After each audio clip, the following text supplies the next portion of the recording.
What up? What up? What up?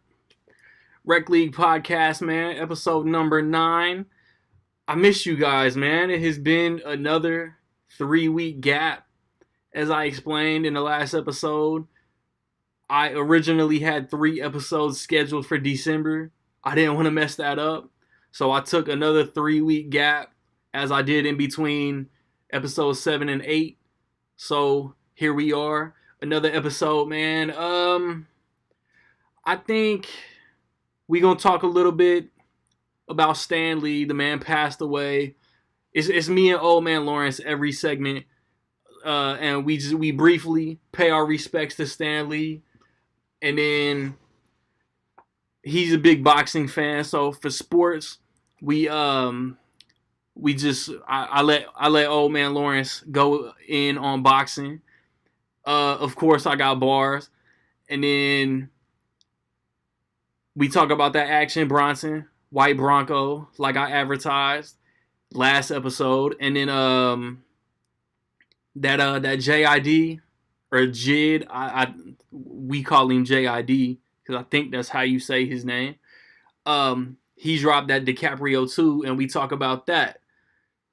And as I usually do, man, I'm gonna catch y'all up. Excuse me, on the recent poll questions. I did a lot of poll questions over on Twitter at Rec League Pod in between episodes. So the first one was when Widow's Fantastic Beasts and Instant Family came out. With Widow's coming out, which is your favorite Steve McQueen directed movie? Your choices: Hunger, Shame, 12 Years a Slave. With 62%, 12 Years a Slave ran away with that. Shame got 38%.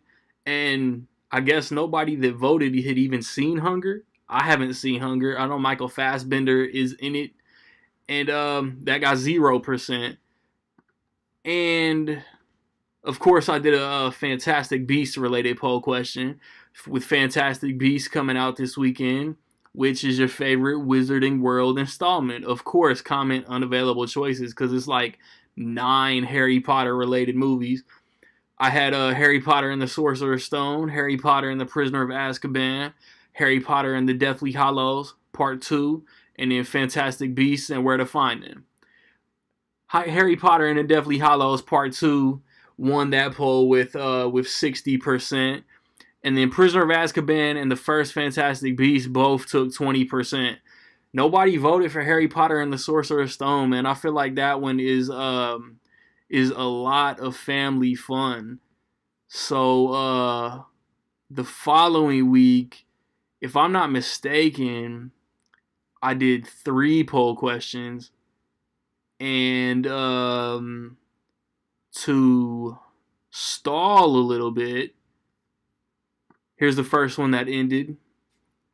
Ralph Breaks the Internet opens this week. Which recent Disney release would you like to get a sequel?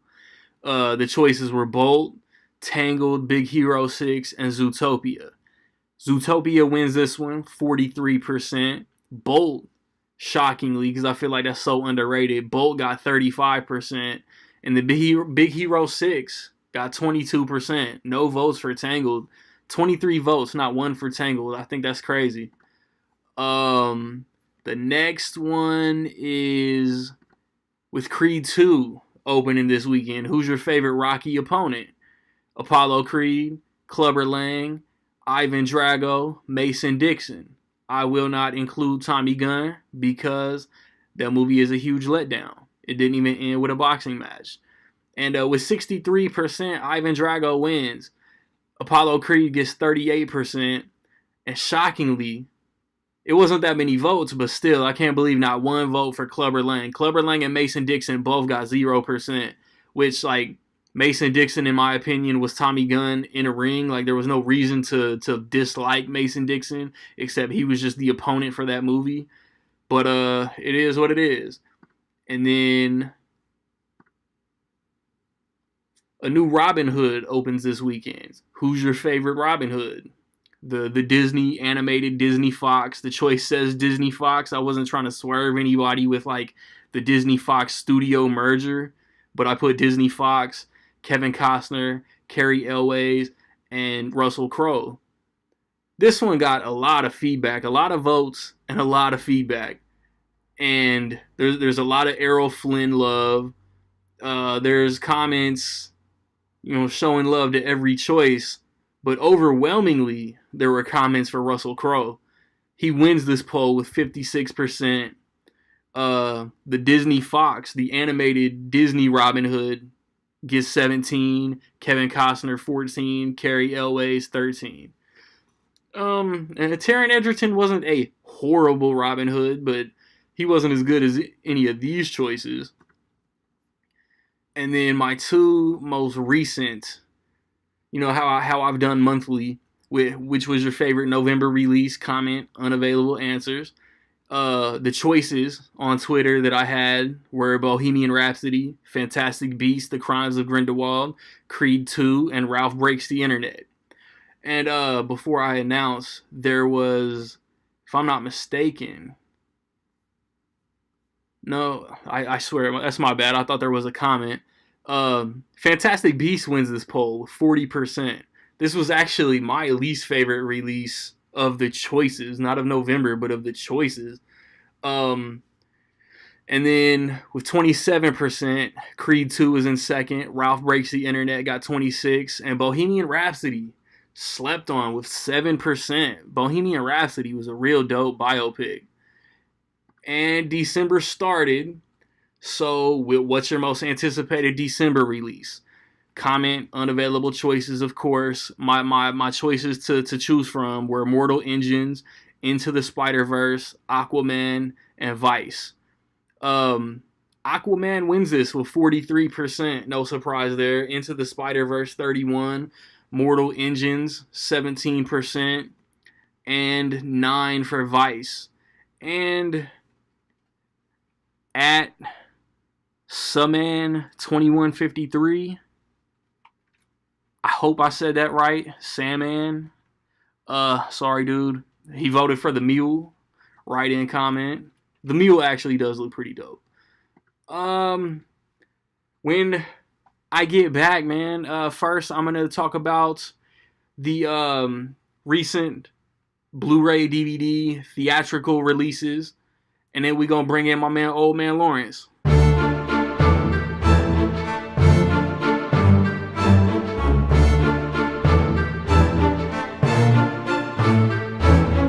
And we back, man.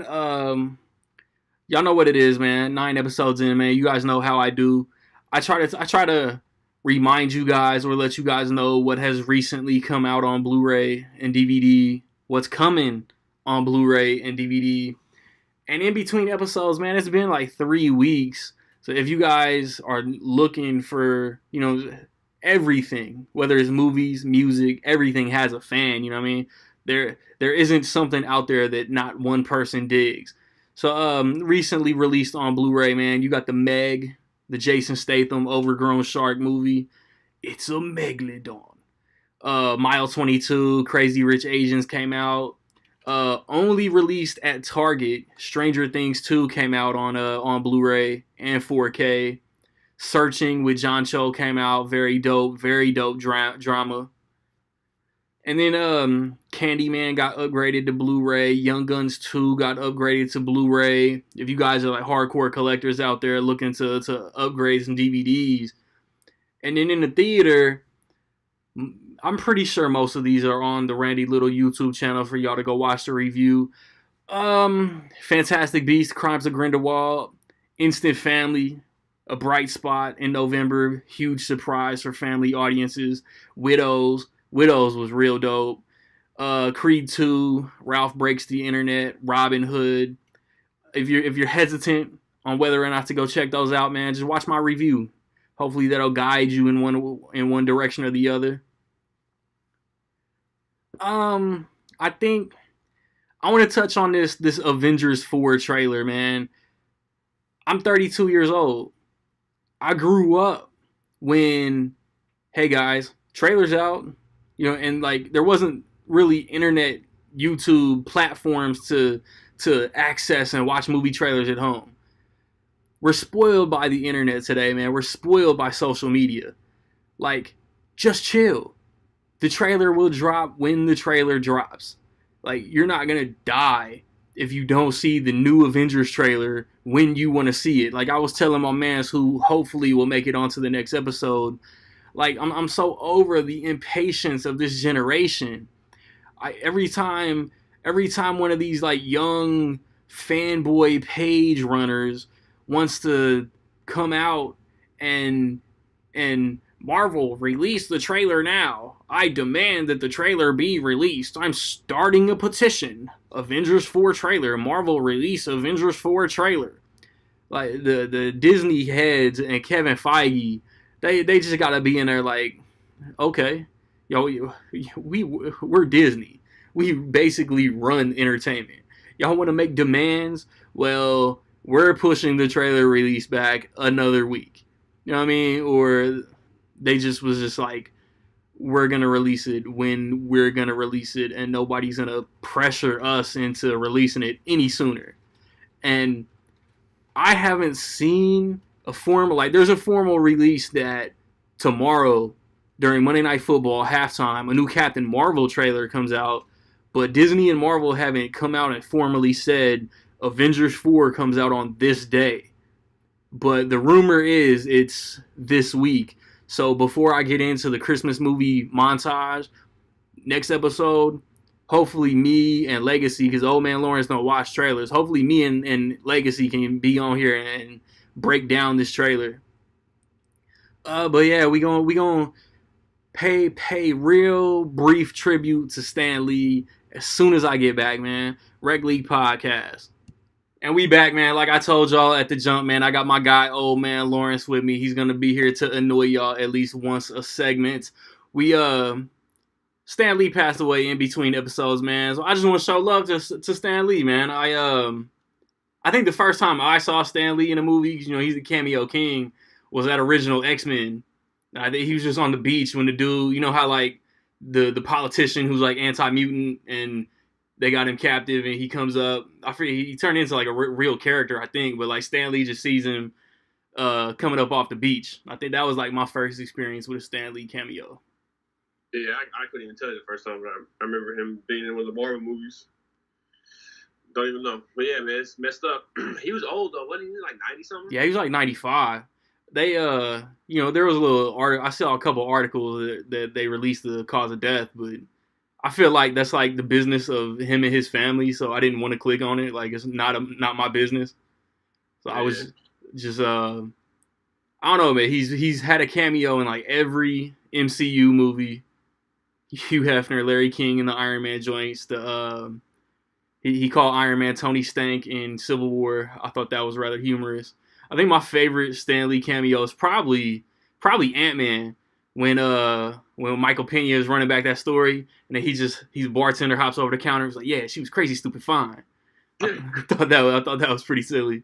Yeah, that was a good scene in that movie. StanLee, him and Jack Kirby basically started Marvel Comics back in like I don't even know, like 50s, maybe the 60s, late 50s, early 60s, something like that. It's been going on forever. For sure, man. Marvel, DC, I don't think comic book entertainment is where it is today without StanLee.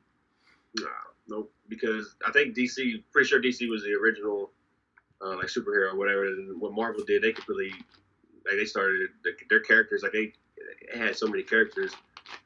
Unlike DC only had like really their main two. Batman, Superman. Yeah, they kind of branched out after that. But yeah, him and Kirby, man, responsible for a lot of the great stuff we have in the Marvel universe. Yeah, but he I don't remember the last time I watched it, but he pops up in Mallrats. He's got a lot of non-Marvel cameos. He's got a couple animated cameos that if you haven't seen the movies, I won't speak on this year. I don't know, man. Just wanted to show love, StanLee, real quick. Not really that long, but what's up? He's a legend. Yeah, man. Stan the man. Excelsior. We gonna come back right quick. I'm gonna let my man speak on the landscape of boxing. Rec League Podcast, man. Stay tuned.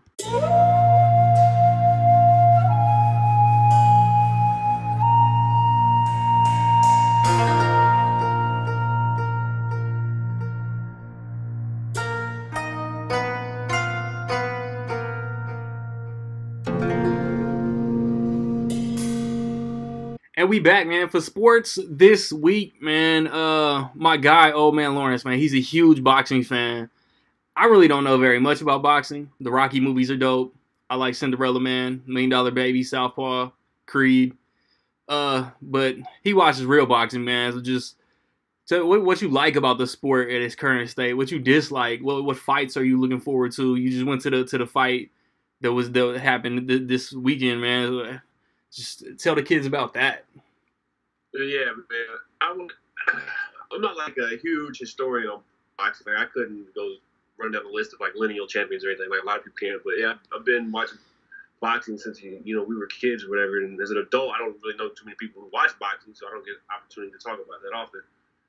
Yeah, but last night I didn't go to the fight last night. I went to. Oh yeah, like my man wasn't in the arena. I wasn't there. I wish. Fathom events. Super dope. No, I went to the movie theater and watched the pay-per-view at the movie theater. It was Deontay Wilder versus Tyson Fury. Both undefeated heavyweight. Deontay Wilder had the belt. Tyson Fury is a lineal champ right now, which means that I might butcher this, so bear with me. The lineal champ is somebody who beat an undefeated champion who had a belt. So he beat Vladimir Klitschko, who was undefeated, never lost, had a belt. And he beat him and took his belt, so that makes him the lineal champ. The cool thing about Tyson Fury is that, like, after he beat Vladimir Klitschko, like, he started, like, partying and shit. Like, I don't know if he got depressed. I'm not quite sure how it went down in order. He basically just lost control of his life. Like, he got depressed, started drinking, started doing drugs and shit. He ballooned up to, like, 400 pounds. He got big as hell. Was out of boxing for 3 years. Had to relinquish his belts because he couldn't defend them. So he ended up giving them up for nothing. But yeah, he fought Deontay Wilder because the heavyweight big dog out there, Anthony Joshua, people are accusing him of ducking all the good heavyweight contenders, which is kind of true, kind of not. Anthony Joshua's a beast. But yeah, I watched the fight last night. A lot of interesting takeaways from it. Like, going into it, like, I wasn't too hyped on it because I thought it was too soon for Tyson Fury to come back and fight Deontay Wilder, because Deontay Wilder has a mean punch, a mean overhand right that could just end boys' careers. Like, no joke. He's that powerful, but he's not a good technical boxer. So yeah, it was a really good fight. I think, honestly, it was a draw. I personally think it was bullshit. I think Fury won. I think Fury won 9 rounds easily. I had it 115-111, but it was ruled a draw. Deontay Wilder got to keep his belts. Both of them still remain technically undefeated because the draw doesn't count as a loss. So Wilder keeps his belt. Tyson Fury still the lineal champ. So now they're talking about rematch, stuff like that going on. But yeah, it was a crazy fight, man. Twitter blew up over that last night. It was kind of fun. Or actually, I should say early this morning. It was really fun being up 1 o'clock in the morning reading all this stuff on Twitter. It was really cool. Shout out to the referee, man. I forget the ref's name, but most refs after Tyson Fury got knocked down in the 12th round, like late in the 12th round, like he got knocked out, like, and he got up on the 9 count, like it was a miracle. Like, he was dead, bro. Like, I don't know if you've seen the clip yet or whatever, but there's all kinds of memes out there, like, comparing to The Undertaker. My man was laid out, and that 9 count hit, he bounced right up. He was, like, ready to go. It was something right out of a movie or, like, the WWE or something, man. No joke. But most referees, because there's certain knockouts where you can tell, like, the dude is knocked out before he even hits the ground. And he got one of those knockouts, and he hit the ground.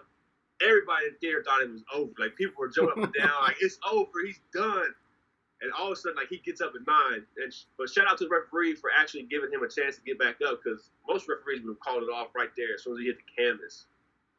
But yeah, man, that fight was crazy. Take away from it, man, Tyson Fury, hell of a story, man. Hell of a boxer. He's got this weird. I don't want to say it's unorthodox because he's got great boxing skills. He's very talented. So I wouldn't really call him unorthodox. He's just kind of goofy, really. Like, a lot of feints, and he's real good with the jab. He'll try to counter you. Deontay Wilder, he's basically a one-trick pony, man. He's not very skilled and technical when it comes to boxing. His feet are always too far apart. It seems like he's just looking for that one knockout shot, which basically he is. But yeah, so the heavyweight division is kind of cool right now, man. I could talk about that match for hours. Like I said, I know I was texting you about it last night. Yeah. Because I really don't have anybody I can talk boxing about, but I was hyped coming out of that theater last night. It was a really good fight. One of the best fights I've seen in a while. But as far as upcoming fights, man, next Saturday, actually, ironically, you got Jose Pedraza, a.k.a. the Sniper, going up against, Lomachenko, which is, I think he's the pound-for-pound best fighter. I'm pretty sure he is. If he's not, it's either him or Terrence Crawford, but which is something that kind of gets, like voted on. It's nothing really official. But yeah, that'll be a really good fight. I believe that's on ESPN, so everybody interested in boxing should be able to check that out as long as you got ESPN. And the week after that, man, you got Canelo going up in weight to fight Fielding, which I don't know. Some people consider that like a throwaway fight for Canelo, but I don't know. I don't know much about Fielding. I'm not even front. They don't know who he is, but I know Canelo's a beast. He's one of my favorite fighters, so I'll be watching that. Yeah, boxing, it's in a really good spot right now, man. A lot of good fighters. Middleweight division, cruiserweight division, heavyweight division. Like I'm loving boxing right now. You think Floyd and Pat gonna go again? Man, probably. I think if Pacquiao's fighting Adrian Broner, I want to say it's in January, like January 19th. It might be February 19th, something like that. They got a pay-per-view coming up, which I'm not even sure why it's pay-per-view. Honestly, I don't think it deserves to be pay-per-view. It should just be on regular Showtime. Is that the video that Legacy sent us? I got the whole hood with me. You asking about other fighters? I got the whole hood with me. HOOD. Yeah, I'm putting it on God and them, man. I don't even know who NM is. Yeah, he's a nut, man. He's a nut. He's one of those guys like has like crazy potential coming up. Kind of hit a skid where he lost a couple matches or whatever. But he actually made a good point, man, in this little build up to this fight. He's like, Pacquiao's got 8 losses, but he's still considered a legend. He's like, I think he has 4 losses, Broner. 3 or 4. Less than Pac. Yeah, I could be wrong about that. But he's like, I got a couple losses. He's like, legends can have losses and bounce back and still be legendary status. So he made a good point about that, but I don't think Broner is a legendary contender or pedigree. You know what I mean? You don't know if you're in the discussion. But if Pacquiao wins that convincingly, he might be able to talk Mayweather into coming back because he'll make stupid money off of it. Probably around summer or something. I don't think anybody wants to watch it, man. 6-7 years ago, like, yeah, hell yeah, let's go. It would have been the best fight, the most hyped up fight. When they finally did fight, like, that was like way too long. Yeah. They waited way too long to do it. Wasn't even that good of a fight. I don't know, they might. But Broner's talking about, if I beat Pacquiao, I want to fight Mayweather. He's like, I'm trying to get paid. You got any like specific like divisional like dream fights you want to see? Well, actually, my most hyped up fight is March 16th. Which, if you're coming to Indianapolis, what up? You should be able to watch it. That'll most definitely be on pay-per-view, so we can go to the theater and check that out. Or hell, if it's me and you, we could just rent it at the crib. But Earl Spence Jr. versus Mikey Garcia. That's probably my most hyped fight that I'm looking forward to right now because that's 2 of my favorite fighters. Earl Spence Jr., hailing from Dallas, Mikey Garcia from Cali. So yeah, there's 2 great fighters. Mikey Garcia is actually jumping up 2 weight divisions, I want to say, which is kind of unheard of in boxing. Like you see guys jump up division by division. They'll go up as their career progresses or whatever. But I'm pretty sure it's 2. It might be even 3 weight classes. I'm pretty sure it's just 2. Damn. But yeah, which is kind of unheard of, making that jump. Because Mikey Garcia is a beast, man. He lost like 3 or 4 years of his career. I think he got in some like legal trouble or whatever. I'm not sure. I don't know if it's legal or not, but he stepped away from the game for a while. Yeah. And he came back and like he's killing boys, man. So he's one of my favorite fighters. Lomachenko's one of my favorite fighters. Yeah, I got a lot of Triple G, man, and Canelo. I love both them dudes. We can talk about that matchup all night long. But yeah, man, I love boxing. I feel like it's in a really good spot right now. And like you said, like I said, I know I'm rambling, but you asked. So the one thing I hate about boxing is the same thing that everybody else hates about boxing is we don't get the fights that we want to see, and everybody thinks that it's corrupt and that the refs are paid off or whatever promoters are paying refs. Only in America. It's my biggest pet peeve, man. And I hate, like, for example, like one judge last night had the fight 115, 111 in favor of Deontay Wilder, which is no way that is even close to what happened. It's like you get a scorecard like that, and you're like, man, this guy is either blind or he just wrote something down at the very end. I don't know. Padding his pockets. I'm not sure how they turn in scorecards. I'm pretty sure you keep score on a piece of paper, and then you hand it in at the end of the fight. Like, I don't know if there's anything other than that. But I think you should have to turn in your as a judge. You should have to turn in your score as soon as that round is over. Yeah. So I swear, I feel like sometimes they'll watch the whole fight, then go back and be like, all right, I think Deontay Wilder won because he knocked him down twice. So let me just go back and add up some scores where it makes it look like I had him winning all these rounds. Which, if you watch the fight, there's no way he won all those rounds. There's no way. Yeah. None at all.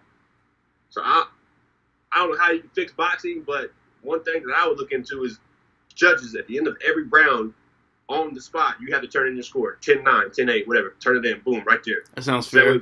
So people know we can get rid of this whole corrupt thing because that's the biggest thing that's killing boxing right now is the judges and people thinking it's corrupt. Yeah. All right, man. So that's boxing. That's reg league boxing. When we come back, we're gonna talk about this Action Bronson, White Bronco, and that JID DiCaprio too.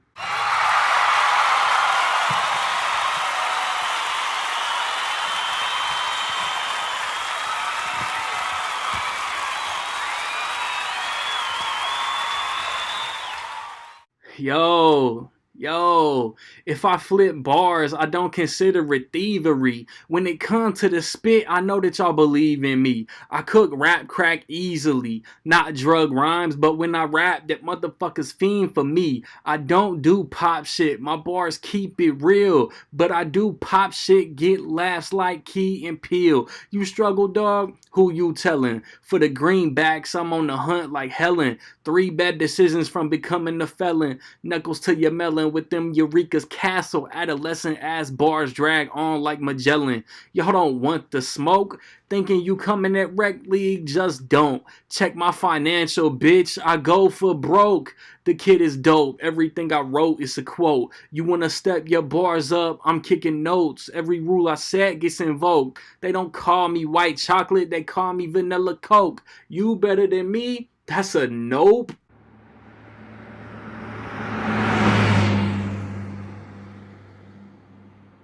And we back, man. And we back, man. About to wrap this up.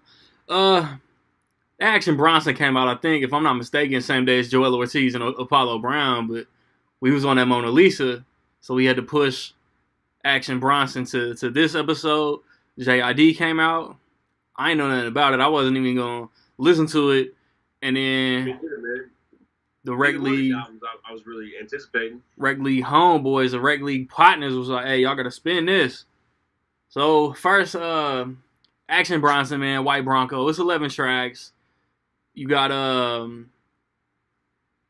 you got like Mayhem Lauren, Big Body Bez, you know what I'm saying? The dudes he usually has featured on his stuff, and then ASAP Rocky's on the last track. Me, man, like I like Mr. Wonderful. Like I think it was a dope debut album. But this, like I couldn't get into it, man. Nothing grabbed me. He got a couple silly bars, but when he started mumbling, talking about chicks, talking about he looked like Tay Diggs, just the most random lines. Like man, he's just saying stuff. I know, I swear. That's basically Action Bronson. Yeah. And it's like he don't even sound like Ghostface no more. It's just I know it's him. And it's just he's just trying to get my sweater on. Like man, Bronson, man, like I know you got your fans. I basically feel the same way as you, man. I think he's a very, I don't want to say niche because that makes him sound like he's trying to find or make a niche.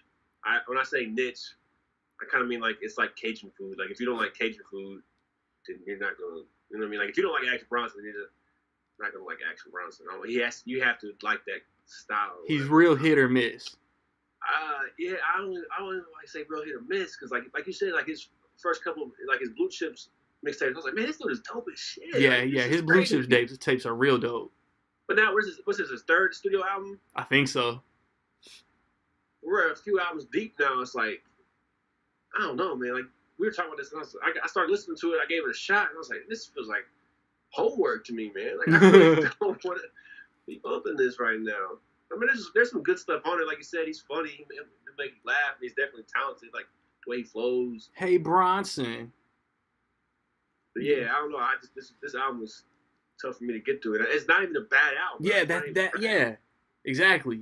Like, it's not bad. Like, he made a well-crafted project. Yeah, but it's like, you got to be in this core group that he's, like, aiming at. And, like, maybe it's a New York thing. Like, maybe it's dudes, like, around his way that, like, dig this specific style. Oh, yeah, for sure. He's definitely got that New York style, New York flavor, which I fuck with, man. Ever since I was a kid, man. That's what I grew up on. Yeah. Man. I don't know, just something about Action Bronson, man. Like, he's a real good MC, man. He's a very talented dude. Just, I don't know, man. Sometimes I'm just not in the Action Bronson mood. I feel that for sure. I honestly, I really don't. I wouldn't even really feel comfortable giving this album a rating. Like, I just call it, a decent album. I was gonna give it a very, very generous 2.5. Because I'll be in the same ballpark, 2.5, 3. Like, I don't really have anything bad to say about it. I don't have anything good to say about it either. It's just like it's solid. Exactly. It's not bad. If you're hanging out with the fellas or whatever, you guys are drinking and smoking or whatever, something to throw on in the background. Yeah. You know what I mean? But that's about it. That's about it. And then let's move on to this JID, this DiCaprio too. Yeah, man, it's another album that I wasn't even on my radar. Like, the one, I'm completely transparent up front. My only exposure to JID is the couple freestyles that I've seen. Like, one he did with Flex, and then he's got a couple of other things on YouTube that I saw. And actually, I thought when I heard him on Flex, I was like, this dude's got some crazy lyrics, but that beat that Funk Flex gave him was just trash. Yeah. Speaking of which, I feel like Funk Flex, man, if he doesn't really know who you are, if he doesn't really fuck with you real heavy, I think he always gives those dudes like the weakest beats. I don't know. I don't. Somebody let me know if I'm tripping when I make that statement. But yeah, he was on Funk Flex. I really wasn't liking that beat that he was on. So I think that kind of took away some of the hype that I had for him, because I know he was with Dreamville or whatever. But Merritt hit us up in the group chat. I was like, yo, listen to DiCaprio too. This is my first exposure to him, like, album wise. I don't know if you call it EP or if it's the actual studio album or what. Yeah, I think it's an album. Yeah, it's sick, man. This caught me off guard, and I've been bumping this all week, honestly. Man, my first spin, man, Slick Talk came on. I was like, man, this is too Kendrick for me. So I was turned off. I ain't gonna front. I was turned off initially. You were picking up Kendrick vibes? I was picking up Kendrick, not even vibes. Like, Kendrick was in the booth. Right. Like the way he sounds, or like what he? Yeah, his delivery and all of that. Yeah. And then I would say right around like Strawberries, like track 9. That's when I started picking up like dope bars, similes, metaphors, all of that. Like lyrics, really? Like started to hit me. To get some bars? Yeah, that's on first listen though. When I gave it another spin, because it's not like I just like played it once and then turned it off. No, I kept bumping it, and like the more and more I listened to it, I was picking up more stuff. Like yeah, he's got some dope lines. There was one delivery, real nice. There was one line that hit me, and now, of course, now that we on wax, I can't think of it. I know, bro. So I was telling myself, like, we're going into something, like, if I know we're going to talk about it, I want to start, like, keeping a little, pull out the iPhone, take some notes, or pen and pad or something, because I do the same thing, man. I'm like, man, there's something I really want to talk about that I didn't even remember to bring it up in the freaking podcast. I got the notepad for other segments, but I need to start writing down, like, silly bars for music reviews. Yeah, like the first track on here is like a skit or whatever, little intro. Yeah. Whatever you want to call it. And like you said, Slick Talk comes in, which is what someone's like, bro, just listen to Slick Talk, and then you'll listen to the rest of the album, which is true. I listened to Slick Talk, and I was like, damn, this dude, yeah. Westbrook came in, and then track number 4, Westbrook was track number 3. Yeah. Off D's, with J. Cole came on, and J. Cole, what up? Yeah, that verse was sick. My comprehension. That's what I'm talking about, man. Right there, J. Cole. My comprehension was way too slow to pick up half of what they were saying. They spit that rapid fire delivery, man. I'm gonna have to listen to that track like 8 more times to pick up everything. Yeah, that's JID in general, man. My opinion of this album, like, yeah, he's got a nice fast flow, man. He's killing it. And 151 Rum, that song was stupid dope to me. Off the Zoinkies, I don't know. That's a good track. I don't know what the Zoinkies. I don't know. But track 7, Working Out, real sick. Hot Box with the Method Man was yeah. Song, man. It was nice to hear Method Man come out. Meth killed it. Yeah, man. Yeah, I thought the album finished up real strong too. Yeah. I thought was it Strawberries when you're talking about? It was kind of like Strawberries was the one where I started like picking up lyricism. I think there's a track around that time. Was it time? I think it was maybe the track was Black. That might have been it. Yeah, I don't know. This is real dope. I mean, like, I didn't skip anything. I've listened to it 3 times now. I haven't skipped the track on it once. Yeah. Yeah, like I said, every time I listen to it again, like I'll pick up more stuff. So yeah, this is a really solid album for me, man. It caught me kind of off guard. Yeah, best album is gonna be my top 5. No, top 10. Maybe on the outside. Top 10. I thought this was better than the other Dreamville counterpart, Kaz. I think this outing is better than the Kaz album, honestly. I give it like a 3.5 or 4 out of 5. I give it 3.5. It's a real solid 3.5. Yeah. Yeah, upon repeat listens, it gets doper and doper, man. Solid features. J. Cole, Method Man. I think that's how we gonna close out episode 9, Reg League Podcast, man. We doing the like I did for the horror movies. Episode 10, we gonna do a Christmas movie montage, multiple individuals giving their favorite Christmas movies. Whatever headlines come up, I'm gonna cook up something for the hip hop segment because as far as I know, man, anybody listening out there, if you know of any hip hop albums coming out, you think we should review, we should take a listen to, even something that came out a couple weeks ago, you know, because like I just found out that Freeway dropped something. For so sure. I had to go back and listen to Freeway. So yeah, like it's 2018's been kind of crazy, man. It's hard to keep up with all the good releases. So yeah, you guys got anything else to listen to? You think we should hear? Drop the comments. Leave the voice messages. Drop the comments. So like I said, that's it. Episode 9, Rec League Podcast, man. Chill until the next episode.